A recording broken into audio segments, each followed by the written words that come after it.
विगत 26 जुलाई को अंडाल थाना के उखड़ा आउटपोस्ट अंतर्गत उखड़ा शनि मंदिर के पीछे बिरजू बर्नवाल के घर में हुई चोरी का सामान समेत 2 चोरों को उखड़ा आउटपोस्ट की पुलिस ने पकड़ा।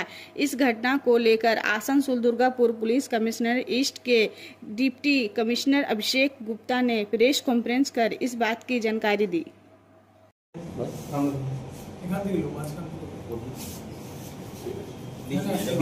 আজকে আপনাদের সকলকে ডাকা হয়েছে।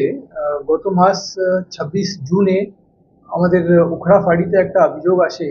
নন্দন প্রসাদ বর্নওয়াল বলে একজন উখড়ার বাসিন্দা, উনি একটা অভিযোগ করেন যে 20 থেকে 25 জুন উনি উখড়াতে ছিলেন না, উনি কলকাতা গেছিলেন কোনো কাজের জন্য। তখন ওনার বাড়ি ফাঁকা ছিল, লক অ্যান্ড কি আন্ডারে ছিল। তো উনি যখন ফিরে আসেন তো দেখেন যে ওনার বাড়ি থেকে কিছু আইটেম, জুয়েলারি আইটেম এবং ক্যাশ, ওটা ওনার বাড়িতে নেই। তো উনি সাসপেক্ট করেছেন যে একটা হাউস থেফট হয়েছে।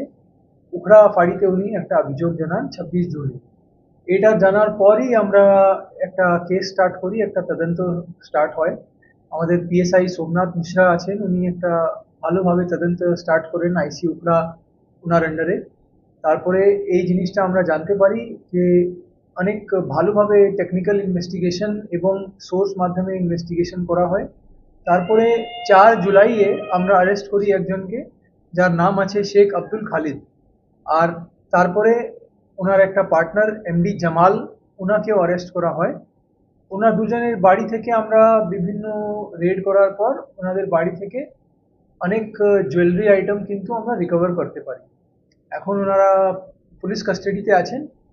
আর ফার্দার আমরা ইনভেস্টিগেশন চালু রাখছি। আমরা চেষ্টা করছি আরও কমপ্লিট রিকভারি করার যতটা সম্ভব হবে, আর তারপরে সেরকম ইনভেস্টিগেশন প্রসিড করছি।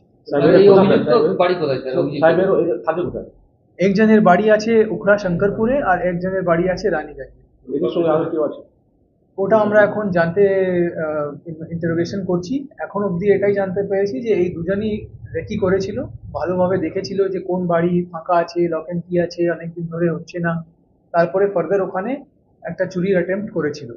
তো এরা চুরি করার আগে কিন্তু অনেক এরকম ঘুরে নেয়, পুরো এরিয়াটা ঘুরে দেখে যে কোন বাড়িতে 2-3 দিন কন্টিনিউয়াসলি তালা দেওয়া আছে, তখনই ওই বাড়িটা ডে নাইট রেকি করে তারপরে हिट করে।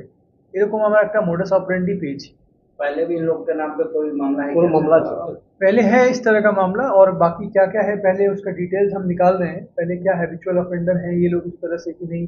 अभी जो खबर मिला है वो ये है कि पिछले कुछ सालों में इनका इस तरह का अटेम्प्ट नहीं था, मगर ये जो जैसे ही अटेम्प्ट किया तो हमारे पास इनके सबका प्रोफाइल है। तो इस वजह से भी हमें बहुत सुविधा हुआ पता करने में कि किस तरह से किसने किया होगा और अक्यूज्ड कौन होगा, ये पता करने में।